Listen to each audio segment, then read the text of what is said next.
C'était un autre après-midi chargé pour le vaste domaine Futuka du président Moïse Katumbi qui avait pour hôte ce jeudi 2 décembre 2021 les ambassadeurs d'Espagne et du Portugal en République démocratique du Congo.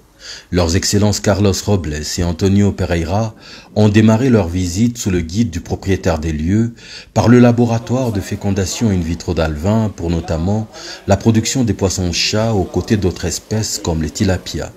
Ceci avant de participer à une prise démonstrative de poissons par filet de pêche. Ils vont ensuite découvrir le tout nouvel abattoir industriel érigé sur les terres du domaine où ils ont eu droit à une notice des installations en découvrant la grande qualité de viande et des dérivés qui y sont produits. Des produits issus d'un élevage situé à quelques pas des installations avec un cheptel dont les têtes sont sélectionnées par le plus grand soin.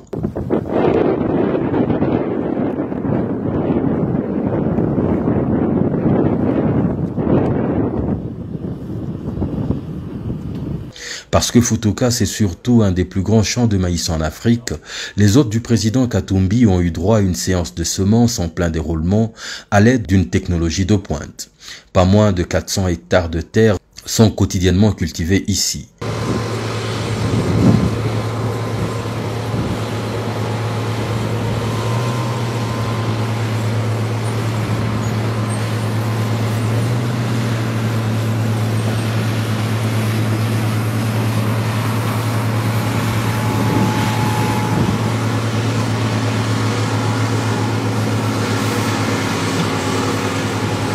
Suivront un petit détour par le garage de la plantation où d'imposants tracteurs se reposent avant de passer à l'œuvre le moment venu. Le bolide à côté duquel, par exemple, le propriétaire des lieux pose, sait vous terrasser 100 hectares par jour. Les imposants silos de stockage de maïs ainsi que la technologie de pointe qui permet le dispatch de la production n'ont pas échappé à l'attention des visiteurs.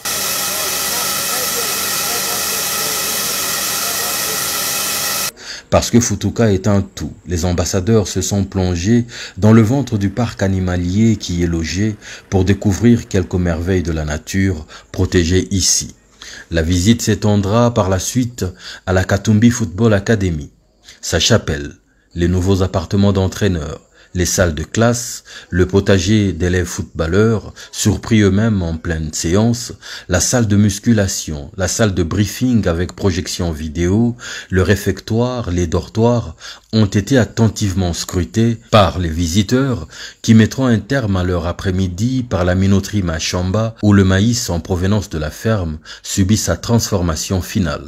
Tour à tour, l'ambassadeur du Portugal en RDC et celui d'Espagne livreront leurs avis. Une énorme satisfaction, une énorme surprise et voilà, j'ai beaucoup appris. Une journée très très bien remplie. Je ne m'attendais pas ni à la diversité du projet, ni à l'ampleur du projet, ni à la qualité du projet. J'ai été absolument dépassé sur tous ces fronts. Parce que c'est effectivement quelque chose qui impressionne. À partir de l'académie de football, tous les soins qui sont mis au service, disons, des jeunes praticiens de football, enfin, pour qu'ils se sentent bien, pour que voilà, tout aille à l'encontre de la solidité de leur formation et aussi de leur bonheur personnel. C'est très joli tout ça. Donc j'imagine que ce ne sera pas très difficile de s'y sentir bien. Alors sur le plan industriel, là, où nous sommes, ici à la minoterie, c'est impressionnant aussi, donc c'est une autre dimension. Et puis à la dimension conservation de la nature et animaux et tout ça, c'est très beau tout ça. Même, enfin, en matière un petit peu plus réservée, même les ruches semblent être merveilleuses parce que je viens de goûter le miel, il était absolument délicieux. Donc voilà, une grande variété.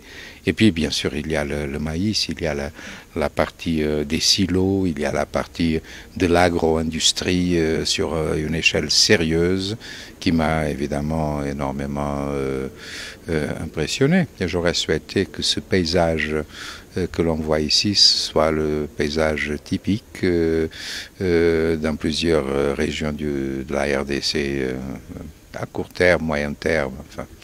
J'aurais souhaité vraiment que ce soit répliqué ailleurs parce que ça vaut le coup. C'est un très beau projet. C'est une visite qui nous a permis de connaître mieux le pays. Au fond, c'est le pays qu'on devrait voir un peu partout. Un pays industrialisé, un pays qui investit avec ses propres moyens et qui produit des choses qui sont utiles, qu'on peut ou bien consommer ici ou bien exporter.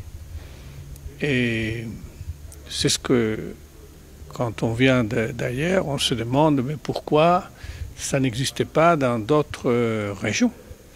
Et je pense que c'est la démonstration de qu'est-ce que peut faire le travail des Congolais. Il n'y a aucune raison pour que d'autres entrepreneurs fassent des choses pareilles dans les côtés agricoles ou dans d'autres côtés, dans le tourisme, la pêche. Enfin, c'est une démonstration de ce que peut faire l'effort et l'intelligence d'un groupe de Congolais. C'est parce qu'évidemment, ce n'est pas lui seulement, c'est aussi un groupe de collaborateurs qui travaille évidemment bien et qui est capable de faire des produits qui sont bon marché et donc achetables par tout le monde.